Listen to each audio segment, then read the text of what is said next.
Hey there, I'm Lee Rowley, and this is Lee After Dark. Why? Because there's more to being a business leader than just business. Each episode, one brave entrepreneur ejects the elevator pitch and just gets real. Today, I have with me Nick Ward. Nick, how are you, my friend?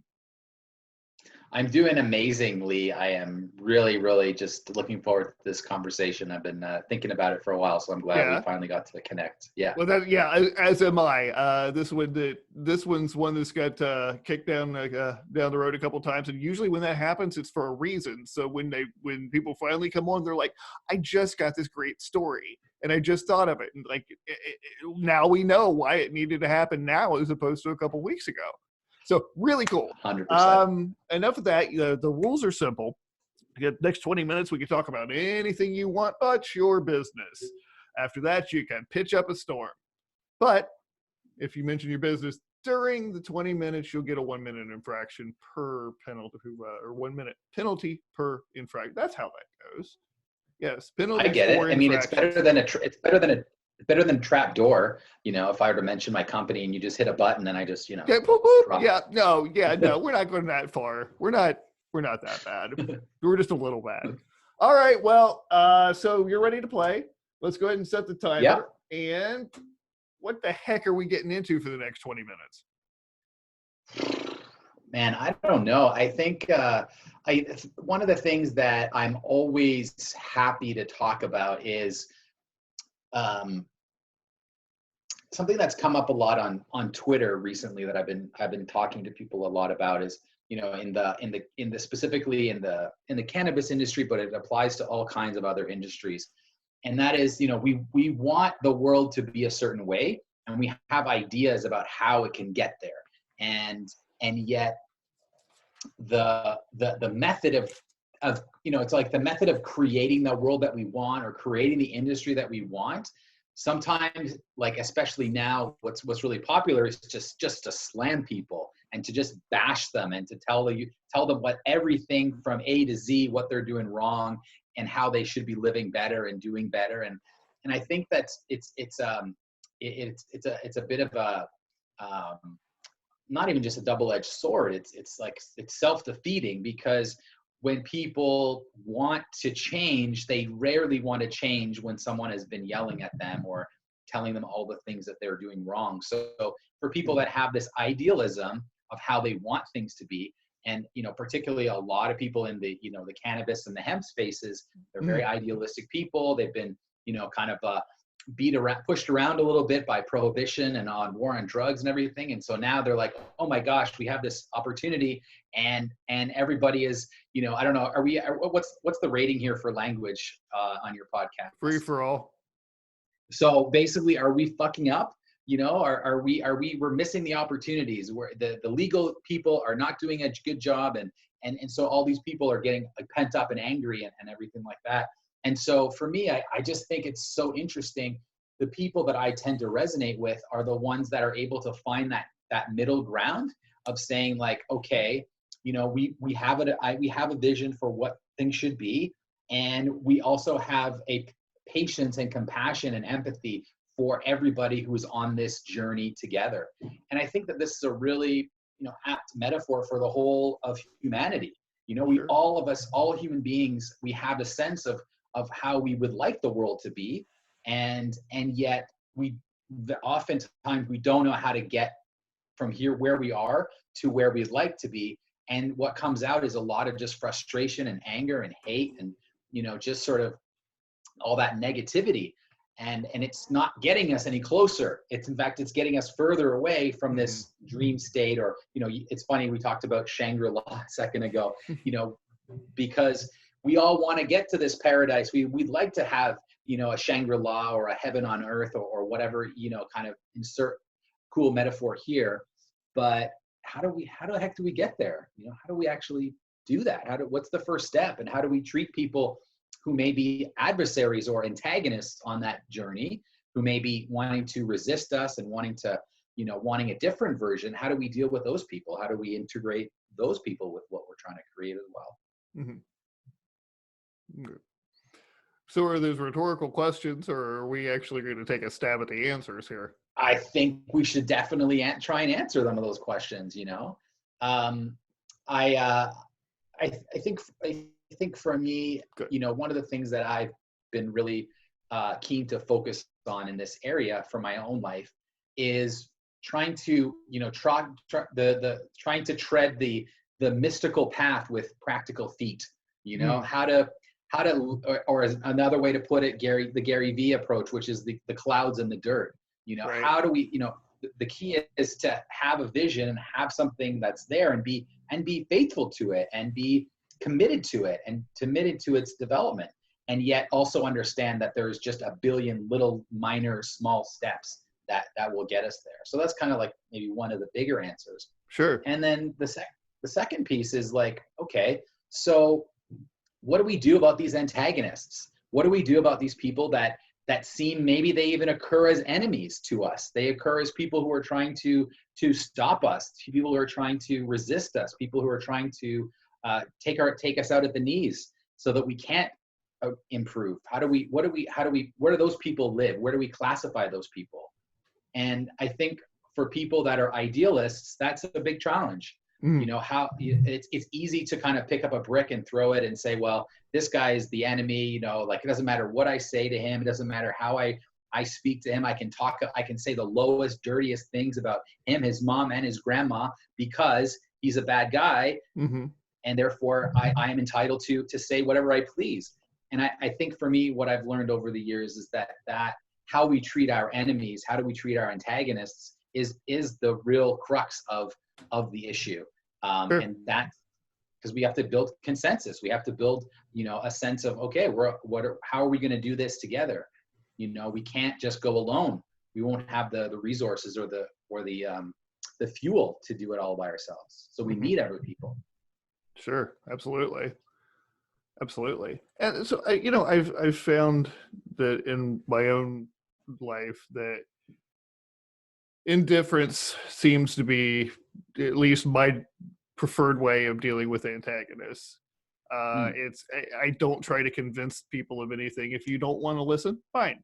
mm, mm, You can either go away or you'll eventually come around. I have had antagonists become clients. I haven't mm, had antagonists become friends. And they will still mhm, bust me on my stuff if they think that there's if I'm saying something that's not quite right, and I appreciate that. And so where I position the antagonists, the ones who are willing to provide constructive feedback, is at a position of almost nobility in my world, because like I want people to point out cracks in what I got going on so that I can learn how to build something better. I don't want people telling me like, look, everything, it's, okay. I love that. That's a lie. I love being lavished with attention and praise and adoration, and being called the king of copywriting the other day was just that was a creme de la creme moment, I have to say.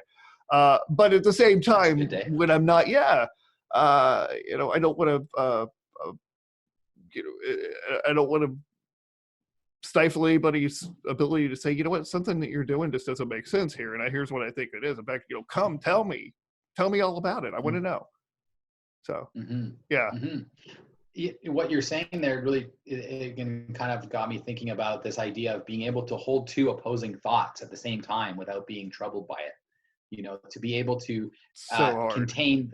It's so hard, and yet that's what we're talking about here. Mhm. We're talking about how to, how to see far and how to see close. You know, how to play at these different levels at the same time. How to see someone, and I think it's helpful to frame it as an antagonist, or frame it as a, something that's not as negative. You know, like the word enemy, it really leaves little opportunity. There's little space for collaboration when we're dividing ourselves between different teams, and like these are the good guys, these are the bad guys. And Mhm. so I think being able to hold those two opposing thoughts, and being okay with that is really the Sure. way through, the way to get where we want to go, in terms of really making some changes in certain areas. That's exactly right. I recently reframed, the idea of trolls online as hecklers. At Mm, least if they're mm, somewhat pretty, And in fact, I even told one of these guys, I was like, "Hey, you're my favorite heckler," and then he's since become, a fan and promotes my stuff and so forth. But I look at it that mhm, way simply because that reminds you that you're the one with the mic. mhm. And that's, when you can remember that you're in that position, that yes, you are there to serve, but you're also the one with the mic. So what you put up with and don't put up with is up to you. Yeah. And I think people, kind of taking the conversation on a little bit of a side turn here, though, I think that people, when it comes to the platforms and the microphone, I don't think people really get the power of it. I don't think people really grasp how empowering it is to be the host. Like right here, we're on Lee After Dark, and I'm simply one of many guests in the whole journey. And so I notice with people doing podcasts or people doing a lot of interview shows, sometimes they feel like they got to get all the words in. They got to say everything that they need to say, and yet it's really the power of the microphone and opening up the conversation and being that host, which is where so much of the juice and the leverage comes from. Mm, Which is it's a really important um, thing to get. And I think for business leaders as well, it's something as entrepreneurs, if we're rising up in the ranks and we want to go from that solopreneur to a team environment, we have to more and more let go of the control of how things get done and literally simply be that space holder or that table host for all the action. sure, absolutely. There comes a point where you have to do that, and that's something that I can recognize in myself, and we all get to that point when you realize that what you have is when other people start to realize what you have is truly valuable. When you get that start to get that overnight success sort of vibe, even though you've been like, God, Mhm. I've been busting my butt about this for years. I've been yelling about this to Yeah. the heavens for years, and now it's just like, oh, you're Yes. new here. I like you. It's like, yeah, okay. Yes. But yeah, Well, that's true. I think that one of the things that I've as someone who to let me tell one on myself, Lee. I love being right. I love it when people say you're the right person that ever was righted. That's Right. like that's like music to my soul in a way. And uh, yet at the same time, I've realized that it's very very corrosive for me to say I told you so, and in whatever Hmm. form that comes in. And so what I've really tried to do is leave an open trail behind me, because I definitely feel like I've been a trailblazer in my whole life. I've definitely been pushing the envelope and trying new things and freaking the shit out of people because they're I'm the apple cart upsetter. So in that journey, I've noticed that people who, like you said, right, people who are antagonists at one end of the journey later on show up as the greatest supporters. And the only thing that can be a barrier at times is their fear of having to change their mind. And so if you're going to be a leader, if you're going to be someone that breaks barriers and is a trailblazer, then you have to leave a nice little gentle opening for those who may not understand what you're doing at first. Hmm. Because if everyone that comes back and and says, to your point, if everyone's like, hey, I know, Lee, that you told me that copywriting was the thing and it was super important and I didn't agree with you, but now I agree with you, and you jump down their throat and be like, what? How could you wait 5 years before you did it? It's a Hmm. total, it totally kills that vibe. So Hmm. it's super important to get that, to get that piece. And for me, it's been a real personal challenge to not say I told you so, because I was like, one of the, the smart ass kids in school. I did really well pretty easily. And so there's always that part of me that wants to be recognized for being right and being smart.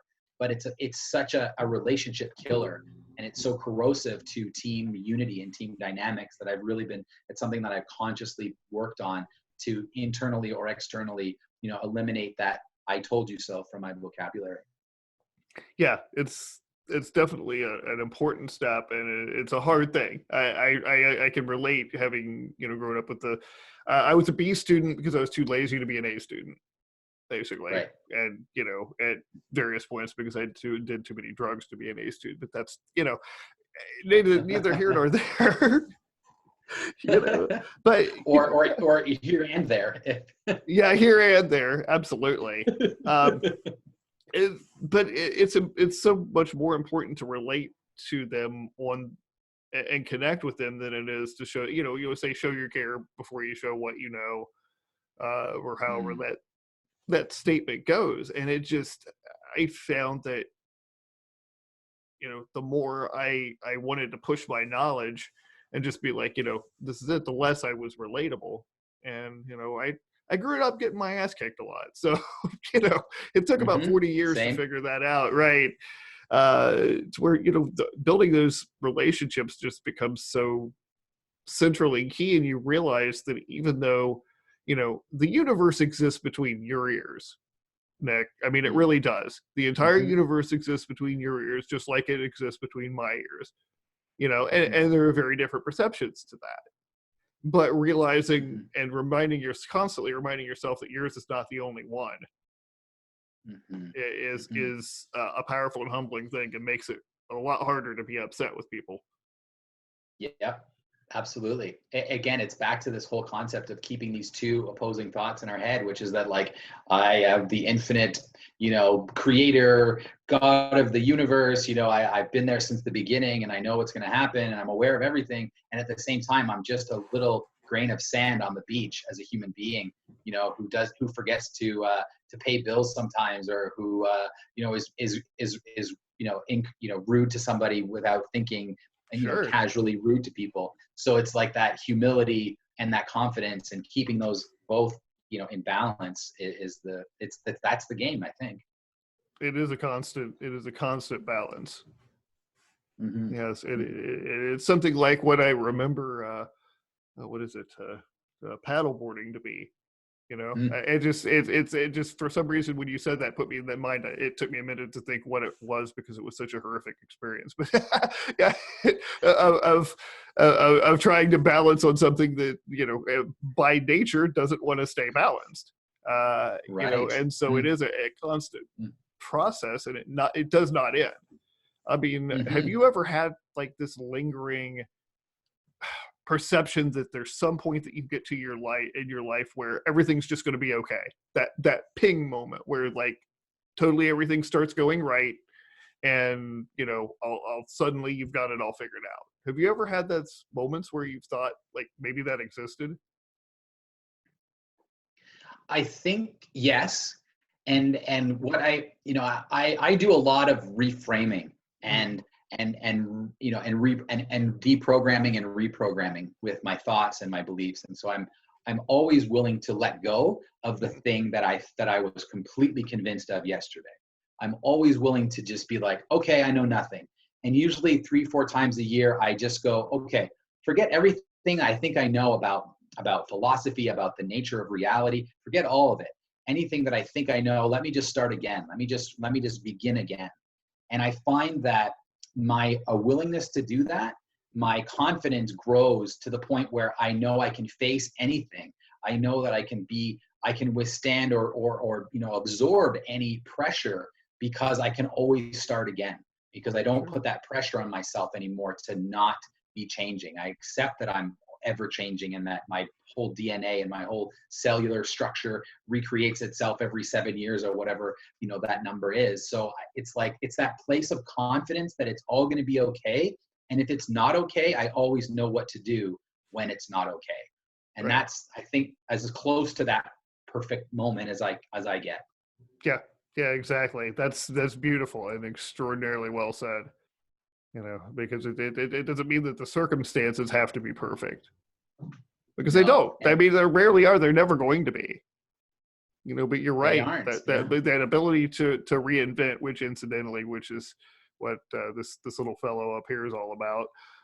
You know, so I can totally relate to that. You know, and it's amazing. You know, I see people who are rigid in their thinking, and it really is. It's almost painful to, you know, to watch how, like, you know, you know that, like, if they could just get past that one belief, that one limiting thought, you know, like what's waiting out there for them, or what's beyond that. and sometimes it just never happens. So, I really appreciate people like you who are willing to come on here and be, open and vulnerable, and, just say, like, look, this is how it is, because that's what gives people courage to finally say, you know what, maybe I can be something better. Maybe I don't have to settle for this. Absolutely. It's like I had a friend of mine, and he was when I was in my late teens, I went to South America and I did some volunteer work there, and I met this guy, and we became friends, and he was hit by a bus. Okay. And it basically took him, he went from being a very athletic, very sort of physically oriented person, and this accident basically shifted his whole physical structure. There were some back injuries and all kinds of stuff. But the interesting thing was, when he told me the story, he said he knew that this bus was going to hit him. He just had a flash, just maybe a 5 or 5 seconds or less, kind of like an awareness of something was going to happen. And he realized that if he tensed up, he would be dead. Like, he would not survive this accident if he tensed up. And so at the moment, just before this collision occurred, he was able just to relax himself just a little bit. And even though the bus hit him at a crazy speed and threw him, he was thrown, like, I don't remember exactly the distance, but that story always stuck with me, which is that if we allow ourselves to absorb and be fluid when times are tough, when a big collision is coming, whether that's physical or metaphorical, it's like the damage is less. Like, we're able to, we feel less pain, we suffer less when we just allow some of these things which we cannot control just to roll through us. Right. Yeah. I love that. And it echoes what I see so often in Eastern philosophies of comparing a person to water or to the reed.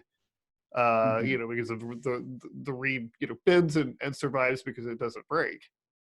And survive heavy winds for that reason. And that speaks to to what you're talking about here, I think. Definitely.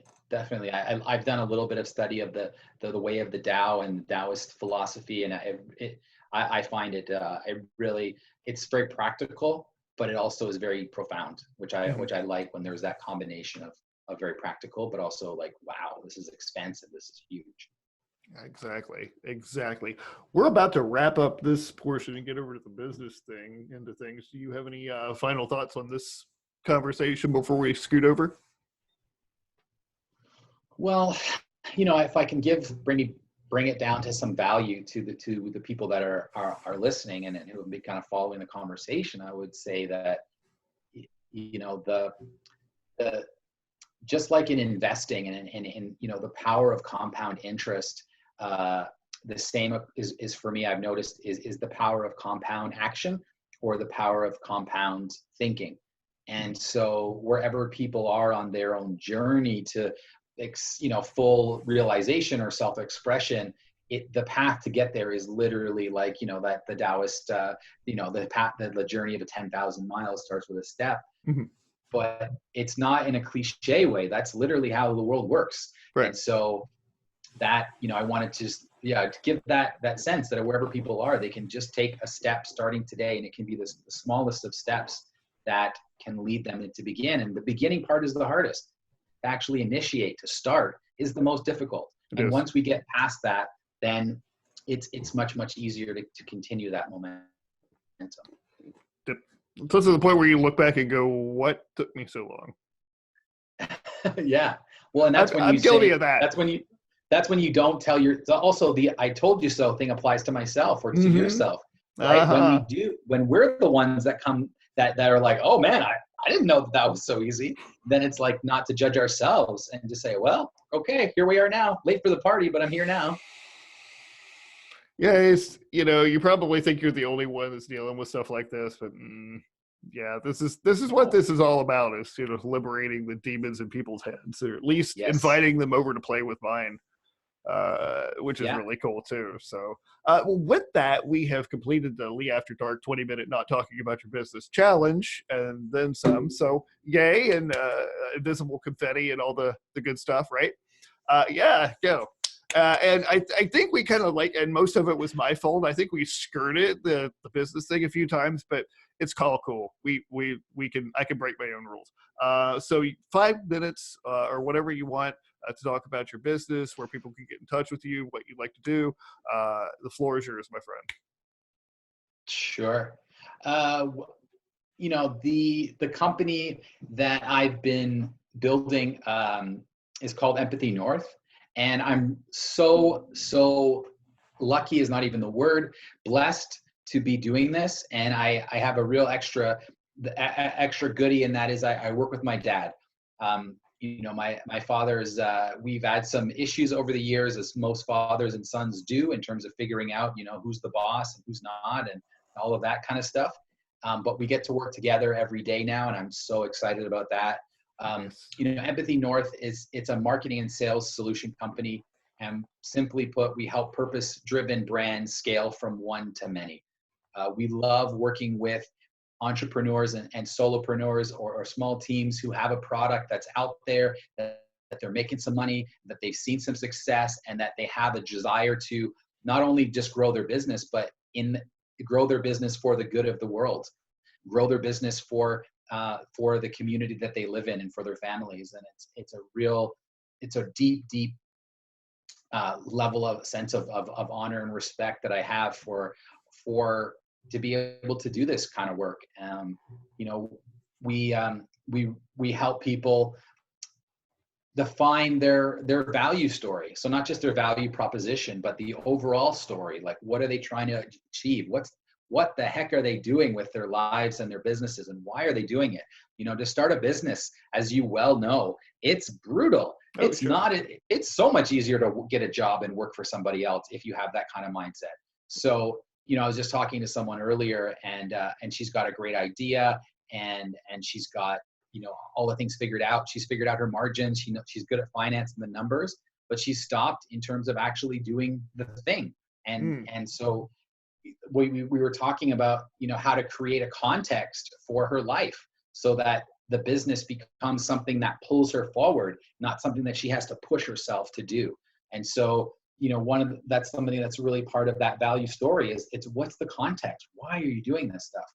And from there, we have a whole model that's based on authentic relationships. We say that you should first establish the relationship and then close the deal, because we're doing business with people. We're not companies. There's no at the end of every brand conversation is two people having shaking hands. So it's about personal relationships. And for us, we don't want to work with anybody that we don't enjoy spending time with. Right. And that's been something that's been, really, really amazing. I think the last little bit is just to say, that I had a number of jobs over the years, Lee, and I always thought I could do it better than the boss. I always thought that I would be a better leader than the leaders that I was working for. And I decided to go on my own. I decided to just be like a self-employed person for a long time, because I didn't want to work for any company that I'd have to that I have to come in and at a certain time, or that people would be looking over my shoulder or micromanaging me.